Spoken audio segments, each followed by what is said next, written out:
नागपुर के MIDC थाना क्षेत्र से उपद्रव की एक चिंताजनक घटना सामने आई है, जहां कुछ असामाजिक तत्वों ने देर शाम इलाके में खड़ी गाड़ियों में जमकर तोड़फोड़ कर दहशत फैलाने की कोशिश की। यह घटना इंदिरा माता नगर इलाके की बताई जा रही है, जहां अचानक कुछ उपद्रवी पहुंचे और वहां खड़ी कार, बाइक और ऑटो के कांच तोड़ने लगे। प्रत्यक्षदर्शियों के मुताबिक पूरी घटना कुछ ही मिनटों में हुई और आरोपी मौके से फरार हो गए। घटना के बाद इलाके में डर का माहौल बन गया और स्थानीय लोगों में सुरक्षा को लेकर चिंता बढ़ गई। सूचना मिलते ही एमआईडीसी पुलिस तुरंत मौके पर पहुंची और स्थिति को नियंत्रण में लिया। पुलिस ने अज्ञात आरोपियों के खिलाफ मामला दर्ज कर आगे की जांच शुरू कर दी है। पुलिस आसपास लगे सीसीटीवी कैमरे के फुटेज खंगाल रही है ताकि आरोपियों की पहचान की जा सके। साथ ही इलाके में पुलिस पेट्रोलिंग भी बढ़ा दी गई है। पुलिस का कहना है कि जल्दी आरोपियों की पहचान कर उन्हें गिरफ्तार कर लिया।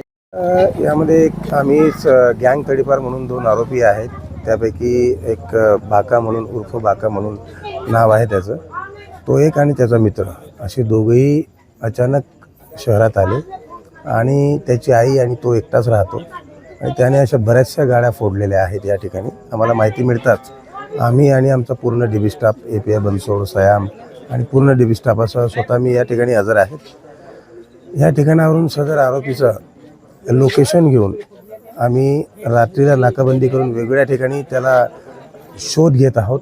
त्याला तात्काळ अटक करून आम्ही कायदेशीर कारवाई करू आणि यानंतर समाजामध्ये किंवा या एरियामध्ये त्याची कुठल्याही प्रकारची दहशत यापुढे आम्ही सहन करून घेणार नाही आणि त्याच्यावर एवढी जबरदस्त कारवाई करू की यापुढे आयुष्यात कधी तो पुन्हा अशी कारवाई करू शकणार नाही। सर, ही कॉलनी कोणती इथे तोडफोड झाली?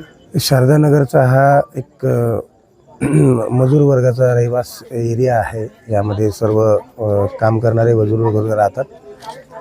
या एरियामध्ये तो त्याचं घर आहे, त्याच्या आईसोबत राहतो आणि या एरियामध्येच तो तडीपार आपण केल्यामुळे तो कधी नव्हत येत असतो आणि तो आल्यानंतर आपल्याला जेव्हा पकडलेला आहे त्यावेळेस त्याच्यावर कारवाई केलेली आहे आणि आज आम्हाला अशी तक्रार भेटली की असं कारवाई त्याने अशी तोडफोड केलेली आहे।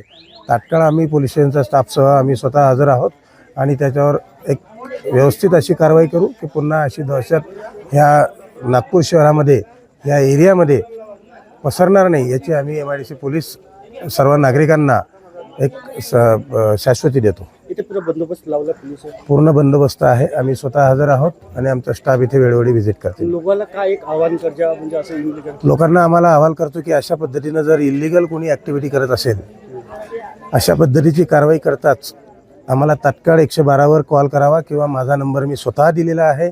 त्यांनी डायरेक्ट मला कॉल केला, मी स्वतः माझ्या स्टाफसह हजर होईल।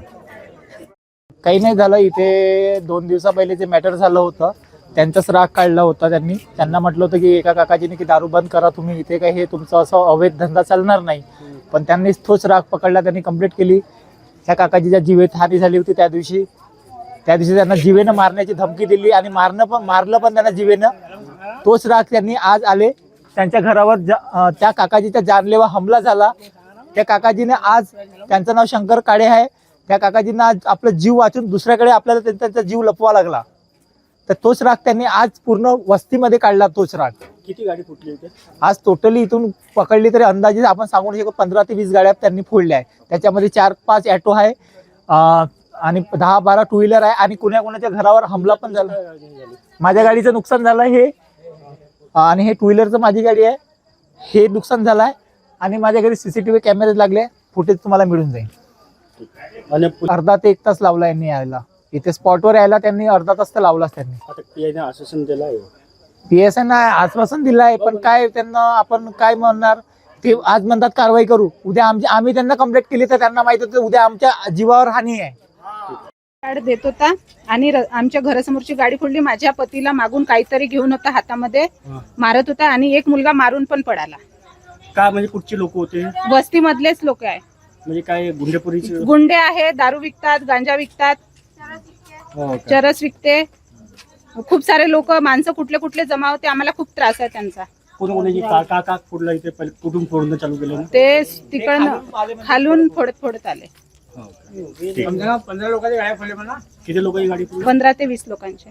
माझा ऑटो रस्त्यावर उभा होता घराजवळ, हे चाकू काही हाकी घेऊन त्यांनी इकडून त्यांनी धावत गेले नाही, ऑटो फोडत गेले। किती लोकांची गाडी फोडली इथे? 10 ते 20 लोकांची फोडले।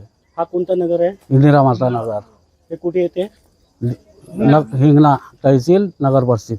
पोलीस स्टेशन कोणते MIDC. तुम्ही पोलीसला कॉल केला होता? हो, पोलीस किती घंट्यामध्ये आली? अर्धा 1 घंट्यामध्ये आले. ठीक आहे, आता मांग काय? मग काय कारवाई पाहिजे.